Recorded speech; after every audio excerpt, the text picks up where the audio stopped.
Hi, knee strengthening is really important if you want to stay mobile and functional. So post-menopause, as we start getting a bit weaker, we actually need to put some time in.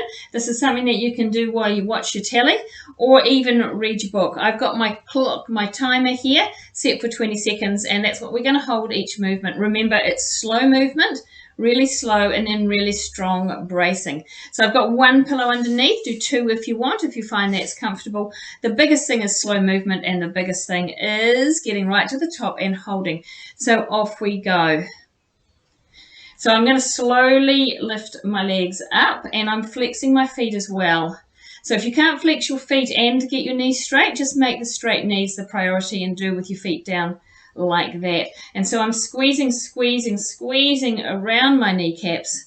And here we go. There's your first of your 20 seconds. Down you slowly go. And then off we go again. We're going to turn our feet outwards, heels towards each other, toes out, and squeeze as hard as we can. So remember, if you've got two pillows under or weights on your feet, it's just the same. Make sure that it's no pain though. That's not going to work for us if there's any pain there. But squeezing right into that in a range. And then the next one. And we've got my toes together, my heels turned outwards, and I'm really squeezing as hard as I can.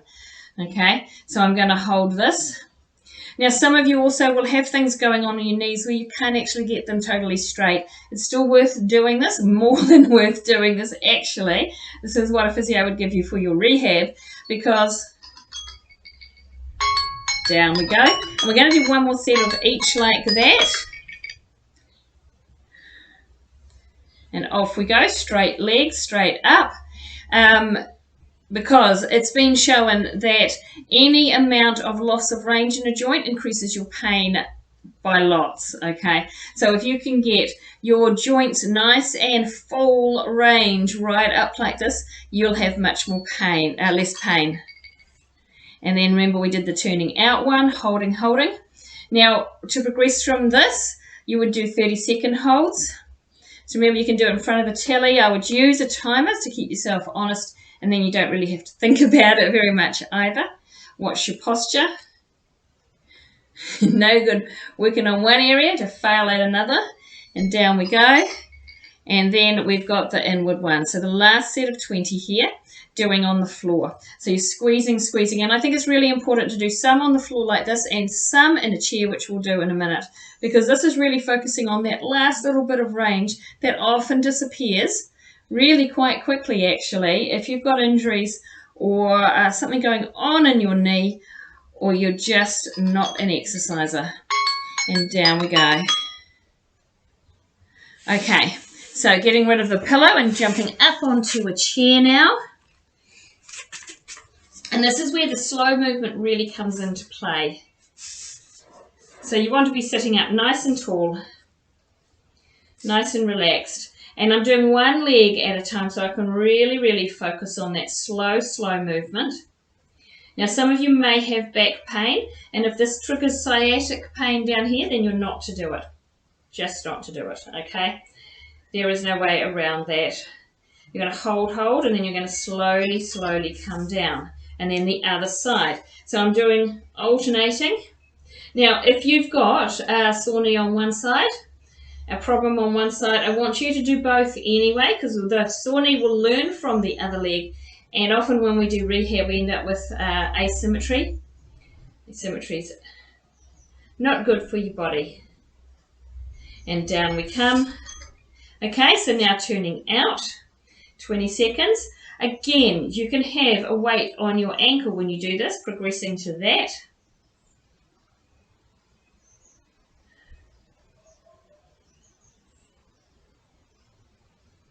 Nearly there on this side. Really concentrating on squeezing, pulling that kneecap up towards your hip. And let's do the other side. We take our strength for granted, and as the estrogen is gone and the progesterone, we can get weak quite quickly. So what you were, the strength you had at 50, you will not have at 60 unless you work. The strength you had at 60, you won't have it 70 unless you work it. Now my heel is outwards, my toes are inwards, and some of you won't even be able to manage that without kind of hitching at your hip. But make sure your leg is going straight and you're just twisting at your hip and really squeezing around that kneecap. Holding up, holding up.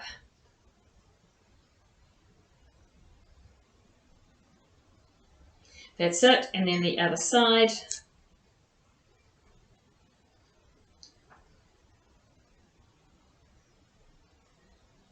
You want to also get a feeling that maybe you're pushing your knee down, particularly on the pillow ones. Push your knee down into the pillow and lift your heel.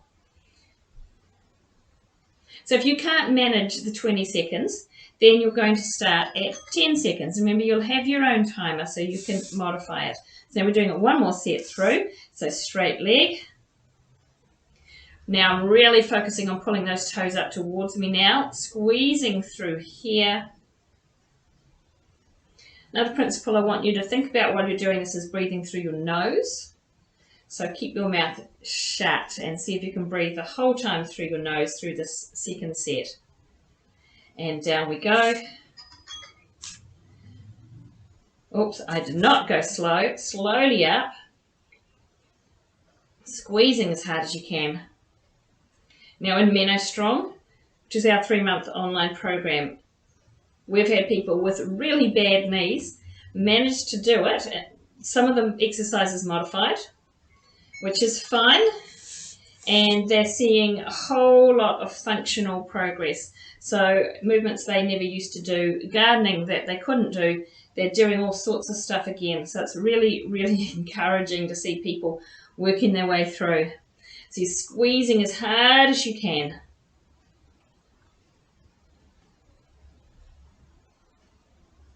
And down we go. And then the other side, heel in.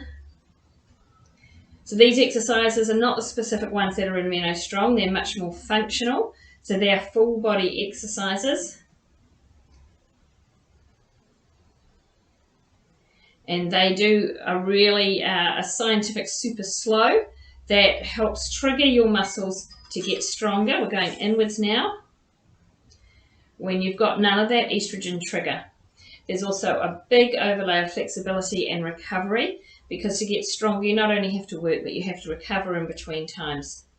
How often to do these? I would do it just as we're doing it every day for 2 weeks, and then if you're seeing progress, then carry on or drop it down to once every other day. But if you watch TV every day, you might as well do this every day. So if you found value in these exercises, like thanks for watching all the way through, please like the video and send it to somebody who you think might need it. So share it, and I'll see you next time.